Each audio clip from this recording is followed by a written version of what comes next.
Doctor Kalimullah, আপনি নিশ্চয়ই খেয়াল করেছেন, দুদিন আগে আমরা বিভিন্ন মিডিয়াতে একটা নিউজ দেখলাম।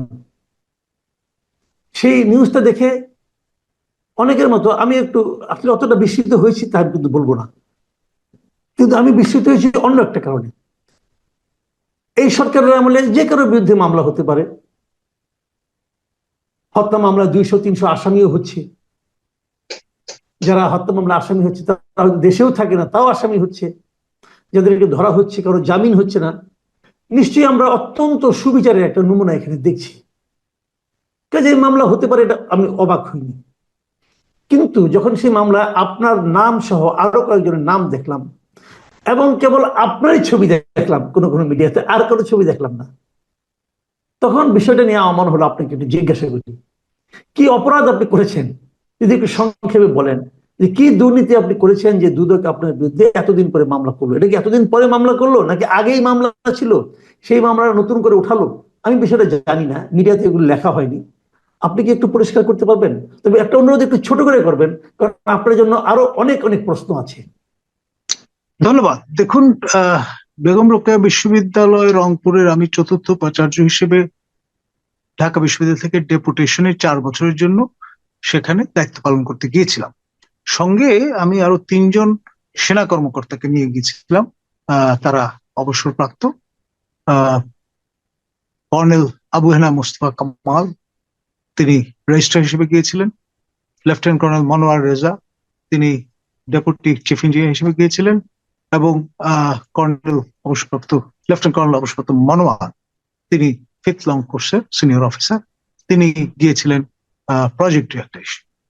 তো এই টিম আমরা কাজ করেছিলাম ওই চিন্তা থেকে। তৎকালীন সরকার আমাদের সেখানে পাঠিয়েছিল এই জন্যে যে এই বিশ্ববিদ্যালয়টি আপনার আকণ্ঠ নিমজ্জিত ছিল নানান অনিয়ম, দুর্নীতি এবং ব্যত্যয়জনিত কারণে এটি রীতিমতো রুগ্ন হয়ে গিয়েছিল। আমাদের দ্বিতীয় উপাচার্য হিসেবে যিনি গিয়েছিলেন প্রফেসর জলিল ডেপুটেশনে রাজশাহী বিশ্ববিদ্যালয় থেকে, তিনি একদিন কম 4 বছর সেখানে মোতায়েন ছিলেন। তাকে দুর্নীতির কারণে একদিন আগে অব্যাহতি দিয়েছিল তৎকালীন সরকার।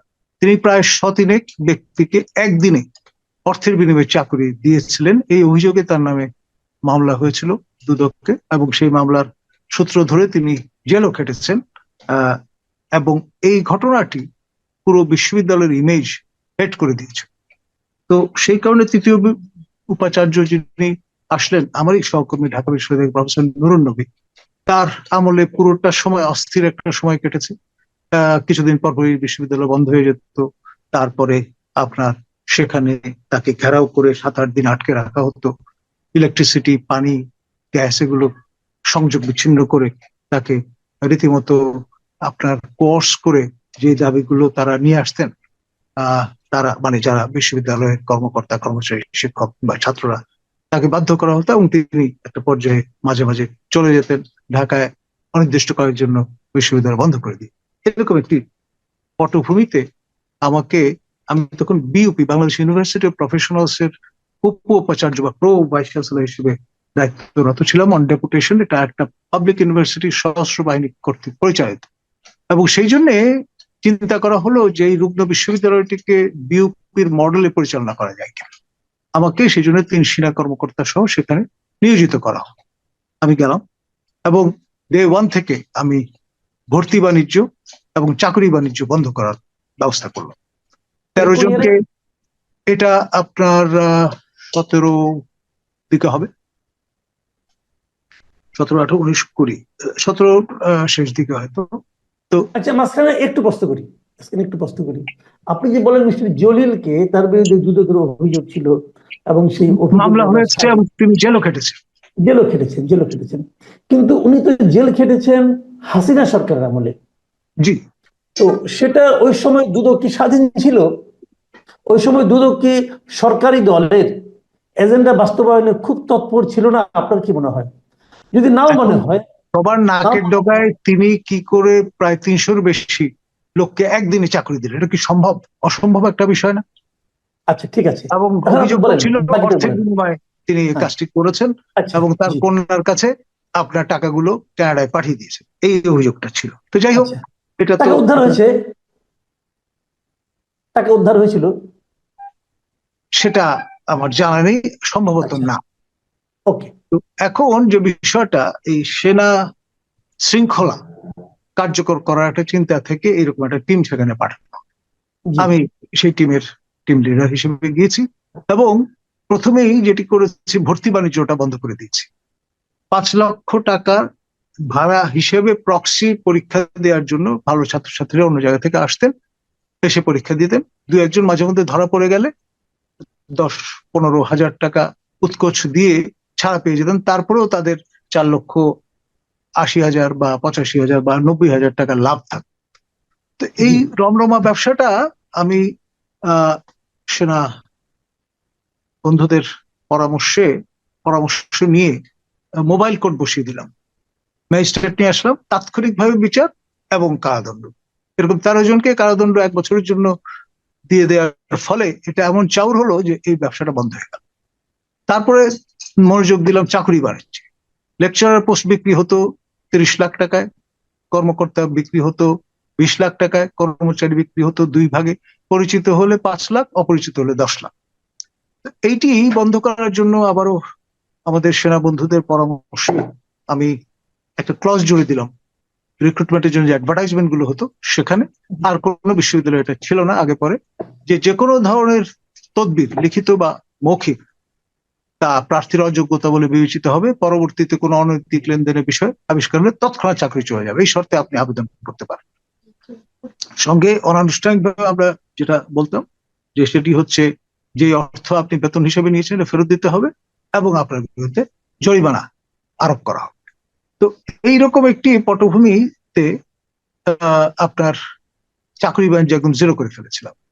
আমি কিন্তু উদাহরণ আপনার দিয়ে বিরুদ্ধে বলছি, মামলা হলো কি দিয়ে? এগুলো তো আমি দরকার, আপনি আসছি ভালো কাজ করেছেন। আমি আসছি হ্যাঁ, আপনার এই অভিযোগটা কি? আমার পার্শ্ববর্তী আমাদের সেখানকার যে কনস্টিটিউয়েন্সি, সেখানের আপনার মাননীয় মেম্বার অফ পার্লামেন্ট, সাবেক স্পিকার শিরীন শারমিন চৌধুরী, তিনি পর্যন্ত 8 বার তদবির করলেন, টেক্সট মেসেজ পাঠালেন, ফোন করলেন, কথা বললেন, আমি কোনোটাই আমলে নিলাম। তারপরে সিনিয়র মোস্ট ক্যাবিনেট মেম্বার আকম মোজাম্মেল, মুক্তিযুদ্ধ বিষয়ক মন্ত্রী, তিনি 3 বার তদবির করেছেন। এরকম ভাবে পালাক্রমে অনেকে, কারো কথা আমি শুনি। তো ফলে অনেকে এফেক্টেড হয়েছেন, রাগান্বিত হয়েছেন যে লোকটা ইগনোর করছে আমাদের। জনাব তারপরে যেটি কলিমুল্লাহ, হলো, আমি একটু মাঝখানে থামাচ্ছি আপনাকে। আপনি তদবির শুনেন নাই বলে এমন দুজন লোকের নাম বললেন যে লোকগুলো কিন্তু এখন এর প্রতিবাদ করার মতো অবস্থায় নাই। আপনি এমন লোককে সাক্ষী মানলেন যিনারা এখন উপস্থিত নেই। আমার তাহলে কাছে এটা কি এখনো এক হয়ে এখনো যাবে না? টেক্সট এখনো টেক্সট মেসেজ আছে মাননীয় ওকে, সাবেক স্পিকার।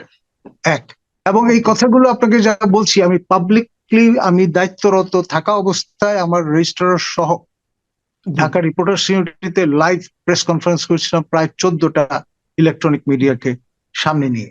এবং এই দুটি কারণে অনেকেরই এই যে সুবিধা প্রাপ্তির যে ব্যাপারটা, সেটা এফেক্টেড হয়ে যায় এবং জিরো হয়ে যায় বিষয়টা। এবং জি। তারপরে আমি প্রথমেই শুরু করি, আহ নাহিদ আপনার মহোদয় বিরুদ্ধে যখন অভিযোগটা কি? শিক্ষামন্ত্রী ছিলেন, নাহিদ মহোদয় যখন শিক্ষামন্ত্রী ছিলেন, তখন জি, পরবর্তীতে দীপুমণি এই জি, দায়িত্ব পেলেন। পাওয়ার পরে তিনি নানান রকম ভাবে রিকোয়েস্ট, অনুরোধ এগুলো শুরু করলেন। আমি কোনোটাই গ্রাহ্য করলাম না। না হুম, করার কারণে তিনি কুপিত হন এবং সেখানে আচ্ছা, বঙ্গবন্ধু পরিষদের যিনি সচিব হিসেবে, সেক্রেটারি হিসেবে কাজ করছিলেন বেগম রোকেয়া বিশ্ববিদ্যালয়ের ক্যাম্পাসে, মশিউর রহমান, তারপর আপনার, একটু থামাই, আবার আবার থামাই, মাঝে মাঝে আপনি থামাবো, কিছু মনে করবেন না। প্লিজ, আপনি আপনি খুব সুন্দর সুন্দর শব্দ ব্যবহার করেন, কিন্তু আমার দর্শকরা অনেক সময় নাও বুঝতে পারে। এই কুপিত হন মানে কি, একটু যদি বুঝিয়ে বলতেন। কুপিত হওয়া মানে হচ্ছে রাগান্বিত হওয়া, বিরক্ত ওকে, হওয়া। ঠিক আছে, বলুন আবার আপনি। জি, এখন মশিউর রহমান কে লাগিয়ে দিলেন যে তুমি তাকে বিরক্ত করা শুরু করো, নানান রকম ঝামেলা তৈরি করো। তারপর আপনার ছাত্রলীগের আমাদের এখানে কমিটি ছিল না, সেক্রেটারি এবং প্রেসিডেন্ট ছিলেন। যিনি প্রেসিডেন্ট জনাব তুষার, তাকে আহ, আপনার আমরা চাঁদাবাজির অ্যাটেম্প নেওয়ায় আমাদের প্রকল্পে, যে উন্নয়ন প্রকল্প, সেখানে সন্ধ্যার সময় একদিন তিনি এসে চাঁদা দাবি করলেন সংশ্লিষ্ট ঠিকাদার এবং ইঞ্জিনিয়ারদের কাছ থেকে। তারা আমাকে পরে রাতের বেলা যখন জানালেন, আমি সঙ্গে সঙ্গে রাত 1:30টার সময় কাছাড় থানার তৎকালীন ওসি মহোদয়কে ডেকে আমি মামলা রুজু করার জন্য বললাম। তিনি কোনোভাবেই পরের দিন আলো ফোটার আগে করতে চাচ্ছেন না। পরে শেষ পর্যন্ত তাকে রীতিমতো পারসুয়েট করে, বাধ্য করে আপনার ডায়েরি করলাম ছাত্রলীগের তৎকালীন সভাপতির বিরুদ্ধে। এবং তার কিছুদিন পরে আইজিপি মহোদয় জাভেদ পাটোয়ারি এসেছিলেন আমাদের মোটিভেশন একটা লেকচার দিতে। সেখানেও কিন্তু তাকে পারসুয়েট করবার চেষ্টা করেছিলেন সংশ্লিষ্ট সভাপতি ছাত্রলীগের, কিন্তু কোনোভাবেই সেটা আর কিছু করতে পারেন। তো যাই হোক, এই যে সাহসটা আমি দেখিয়েছিলাম, পরবর্তীতে যেটা লক্ষ্য করলাম, আমরা এখানে যে বিশেষ উন্নয়ন প্রকল্পটি, সেটি আপনার শুরু হয়েছে আমার আগের তৃতীয় উপাচার্য যিনি ছিলেন প্রফেসর নূর নবীর সময়। পরে আমরা যখন খোঁজ খবর নিলাম আমার দায়িত্বকালীন সময়ে, দেখলাম যে ধরুন 10 ফিট বাই 10 ফিট ভিত্তি এই জায়গার উপর দেওয়ার কথা, সেখানে তিনি 100 ফিট বা 100 ফিট জায়গা নিয়ে মাটির নিচে প্রচুর অর্থ ব্যয় করে ফেলেছেন। এবং আপনার একনেক কর্তৃক যে নকশাটি অনুমোদিত হয়েছিল সেটির ব্যত্যয় ঘটিয়ে ফেলছেন সিরিয়াসলি, এবং প্লিন্থ লেভেল পার করে ফেলেছেন, মাটির উপরে চলে এসছে কাজ। তো সেই সময় এরকম একটি পরিস্থিতি কিভাবে আমরা কাজ করব? আমরা তখন কমিটির বৈঠক করে সিদ্ধান্ত নিলাম যে এখানে এই পরিস্থিতি আমাদের তো কাজটা শুরু করতে ফেলে রাখা যাবে, প্রতিষ্ঠানের কাজ, নাথিং পার্সোনাল। তো আমরা সংশ্লিষ্ট প্রতিষ্ঠান যারা রেলেভেন্ট, আপনার যিনি আপনার পরামর্শক ছিলেন, তারপরে ইউজিসি, শিক্ষা মন্ত্রণালয়, সর্বত্র আমরা চিঠি দিয়ে জানালাম এই পরিস্থিতি, এবং আপনার পত্রিকায় বিজ্ঞপ্তিও দিলাম, গণবিজ্ঞপ্তি, যে এহেন পরিস্থিতি, আমরা এইরকম একটি পটভূমিতে কাজ করতে চলেছি। এবং সেইভাবে সবাইকে জানান দিয়ে আমরা কোনো রেসপন্স পেলাম না, যে কেউ বলেননি যে এর কাজ বন্ধ করেন বা এইভাবেই রাখেন। তো সবার একটা প্রেশার ছিল যে উত্তরবঙ্গের বাতিঘর এটা এভাবে পড়ে থাকবে, একটা ছাত্রী হল, তারপরে একটা ইনস্টিটিউট। তা আমরা কাজ শুরু করে দিলাম। লেফটেন্যান্ট কর্নেল মনোয়ার তিনি দায়িত্ব নিলেন, একদম মিলিটারি স্টাইলে, কোন রকমের ঝামেলা করা যাবে না, দ্রুততম গতিতে কাজ চললো।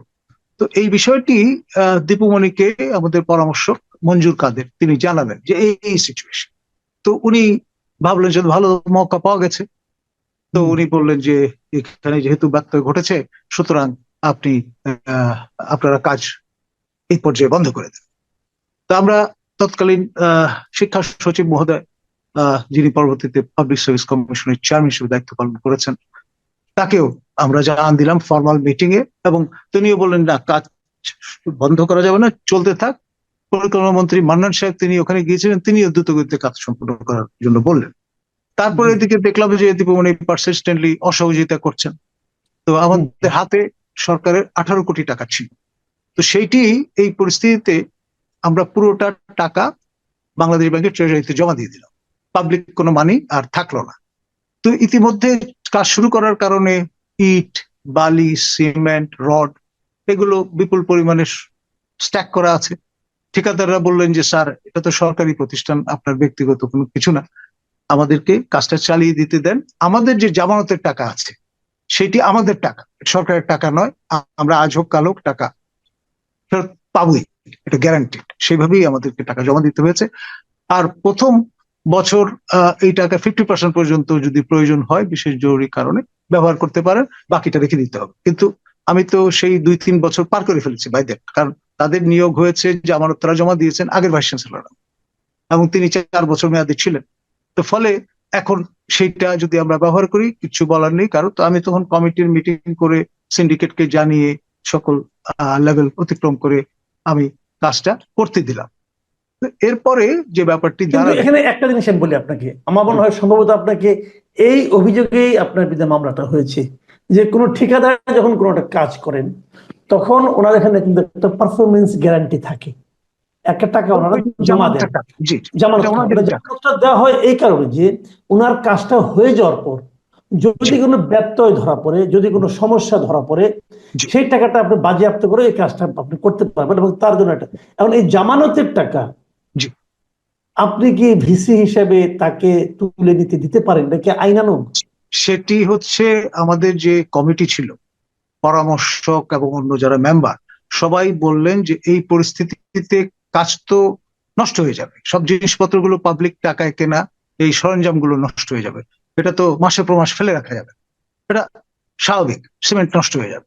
সেই কারণে প্রতিষ্ঠানের স্বার্থে, জনস্বার্থে, জনগণের অর্থের অপচয় রোধ করার জন্যই কিন্তু আমি প্রতিষ্ঠান প্রধান হিসেবে সবাইকে নিয়ে পরামর্শ করে, আনুষ্ঠানিক বৈঠক করে, সিন্ডিকেটকে অবহিত করে কিন্তু কাজটা করেছি। সিন্ডিকেট হচ্ছে সর্বোচ্চ বডি আচ্ছা, বিশ্ববিদ্যালয়। এটা আমার কাছে ক্লিয়ার, আমি এখানে আর ডিটেলে যাচ্ছি